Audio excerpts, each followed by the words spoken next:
विद्यार्थियों, आज का हमारा विषय है 10वां पाठः, जिसका शीर्षक है कृषिकाः कर्मवीराः।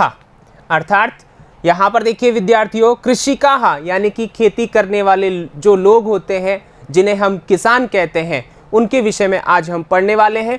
उनका विशेषण है यहाँ पर कर्मवीराः, अर्थात कर्म में जो वीर है, जो बहादुर है, अर्थात हमेशा जो कर्म करते रहते हैं, ऐसे जो किसान भाई हैं, ठीक है, ऐसे उन किसानों के लिए ये पाठ रखा गया है, जिन्हें हम अन्नदाता भी कहते हैं। ऐसे लोगों की विशेषताएं हम इस पाठ में पढ़ने वाले हैं और ये पाठ 10वां पाठ आपकी पाठ्य पुस्तक में रखा गया है। तो आइए विद्यार्थियों, शुरुआत करते हैं। यहाँ पर श्लोक दिए हैं, जिसमें पहला श्लोक हम लेकर के आए हैं इस भाग में। तो आइए विद्यार्थियों, शुरुआत करते हैं। पाठ परिचय। सबसे पहले हम पाठ परिचय के बारे में जानेंगे। प्रस्तुत पाठस्य शीर्षकः वर्तते कृषिकाः कर्मवीराः। प्रस्तुत पाठ का शीर्षक जो है वो है कृषिकाः कर्मवीराः। अर्थात यहाँ पर देखिए, कृषिकाः यानी जो किसान लोग होते हैं वे कर्मवीराः कर्मवीर होते हैं, ऐसा कहा गया है। अब यहाँ एक बात आपको ध्यान रखनी है, वो ये कि जो कृषिकाः है, यहाँ मूल शब्द है कृषिक, ठीक है। कृषि यानी खेती, क यानी करने वाला, तो ये मूल शब्द है और यहाँ प्रथमा का एक वचन बनता है कृषिकाः, ठीक है, और बहुवचन में बनेगा कृषिकाः यानी बहुत सारे किसान, ठीक है।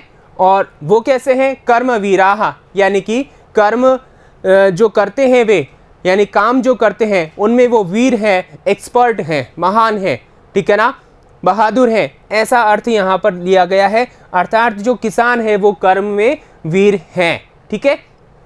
अत्र षड श्लोकाः सन्ति। यहाँ इस पाठ में 6 श्लोक दिए गए हैं, यानी इन किसानों की जो जीवन चर्या है, जो जीवन पद्धति है, या इनका जो जीवन चलता है, उसके विषय में यहाँ पर 6 श्लोक दिए गए हैं जो हमें पढ़ने हैं, ठीक है विद्यार्थियों। आगे देखिए, अस्मिन् पाठे भारतवर्षस्य कृषकः इत्यस्य कर्मकौशलं तस्य जीवनं च वर्णितम् अस्ति। स सदा कृषिकार्ये संलग्नः भवति। अर्थात इस पाठ में भारतवर्ष का जो किसान है, कृषकः यानी किसान, ठीक है। यहाँ पर आपको ध्यान रखना है, किसान को अन्नदाता भी कहते हैं, ठीक है ना, और कृषकः भी कहते हैं, ठीक है। इसका कर्म कौशल यानी कि काम करने का जो कौशल है, कुशलता जो है, दक्षता है, उसके विषय में और उसके जीवन के विषय में यहाँ पर चर्चा की गई है कि उसका जीवन किस प्रकार व्यतीत होता है, वह किस प्रकार कार्य करता है आदि। स सदा कृषि कार्य संलग्नः भवति। वह हमेशा कृषि कार्य में संलग्न रहता है, ठीक है ना, यानी कि सब काम छोड़ करके वो अपना काम तत्परता से करता है, संलग्नता के साथ करता है, ठीक है। आइए विद्यार्थियों, इसी पाठ को आगे अग्रसर करते हैं पहले श्लोक के साथ। पहला श्लोक है, सस्वर वाचन करना है विद्यार्थियों आपको। सूर्यस्तपतु मेघः वा वर्षन्तु विपुलं जलम, कृषिका कृषिको नित्यम शीतकालेपि कर्मठौ। ठीक है, यहाँ ये जो श्लोक है इसके कुछ कठिन शब्दार्थ आपके सामने हैं, इनको भी आप ध्यान से देखिए। सूर्यस्तपतु, सूर्य धन तपतु, यहाँ पर देखिए सत्व विसर्ग संधि का उदाहरण है ये। इन 2 पदों में हमने इनको अलग अलग कर दिया है। सूर्य तपाए, तपाए का मतलब जलाए, क्योंकि सूर्य का काम क्या होता है? ऊष्मा देना। मेघा यानी बादल, वर्षंतु बरसे, विपुलम अत्यधिक, कृषिका कृषि कार्य करने वाली, कृषक स्त्री, ठीक है ना, यानी कि जो कृषक होता है, किसान होता है, उसकी पत्नी। कृषक किसान, यहाँ पर देखिए कृषक विसर्ग के साथ में है। नित्यम लगातार, हमेशा। शीतकाले अपि, सर्दी के समय में भी। शीतकाले धन अपि, यहाँ पर भी देखिएगा, यहाँ पूर्व रूप संधि का उदाहरण है, ठीक है। और आगे देखिए कर्मठौ, निरंतर या क्रियाशील, निरंतर जो क्रियाशील रहते हैं ऐसे व्यक्ति। अब यहाँ पर देखिए ये जो श्लोक दिया है इसको हम किस प्रकार समझते हैं, आइए इन कठिन शब्दार्थों के साथ समझते हैं।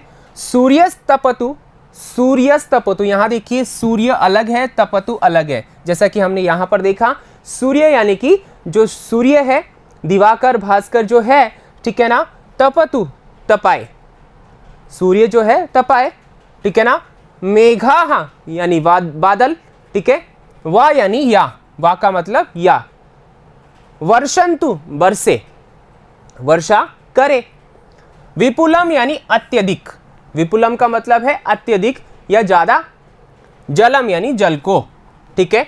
देखिए यहां पर क्या कहना चाह रहे हैं कि सूर्य जो है वो अत्यधिक तपाए या बादल अत्यधिक जल को बरसाए, ठीक है ना।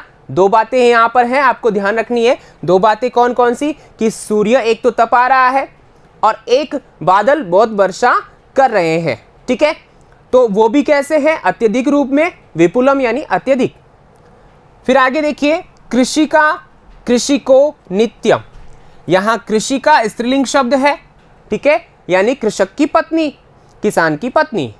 कृषिकः, मैंने अभी आपको बताया था कि कृषिकः ये जो है पुल्लिंग है और यहां कृषिक, ठीक है, मूल शब्द है, अर्थात खेती करने वाला, ठीक है, यह अर्थ हुआ। तो खेती कौन करता है, किसान करता है। तो कृषिकः, यहां पर देखिए कृषि का जो है ये पुल्लिंग है, कृषि का स्त्रीलिंग है, यानी इसका अर्थ तो हो गया किसान, ठीक है, और कृषि का जो है अपने पास में, ठीक है, वो क्या हो गई, किसान की स्त्री यानी पत्नी।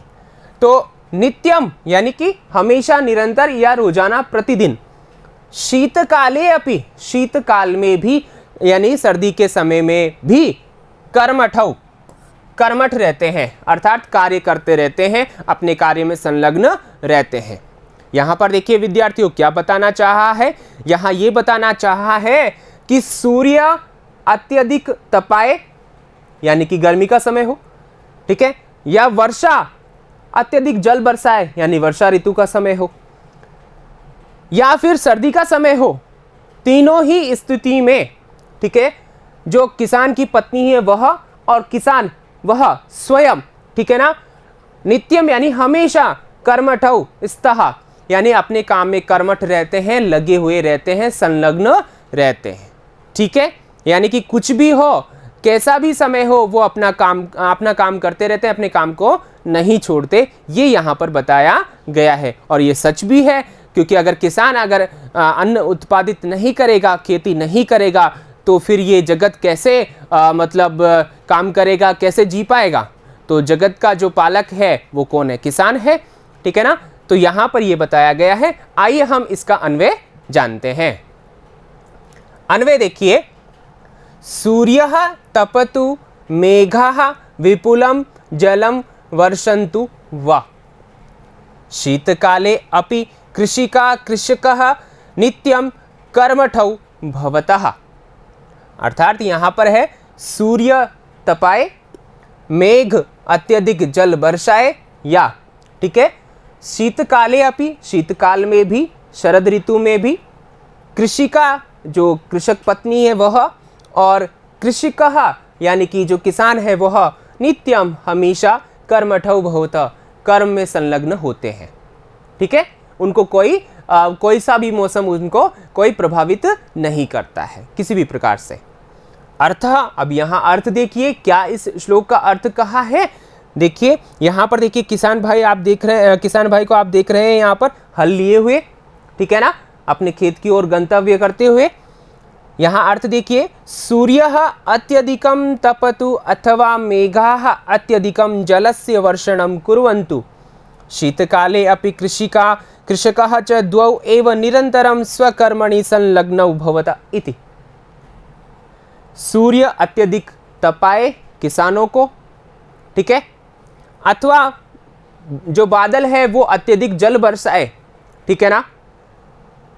शीतकाले अपि, शरद ऋतु में भी, सर्दी के समय में भी जो किसान और किसान की पत्नी है वे दोनों, ठीक है, निरंतर अपने काम में संलग्न रहते हैं, उनको कोई किसी भी प्रकार की बाधा नहीं होती है, ठीक है ना, क्योंकि उन्हें पता है कि वो अगर काम नहीं करेंगे तो जो जनता है वो कैसे जीवन यापन करेगी। तो उन जनता को वो अपने कर्म से जो फल देते हैं वो उसमें सदा संलग्न रहते हैं, ठीक है विद्यार्थियों।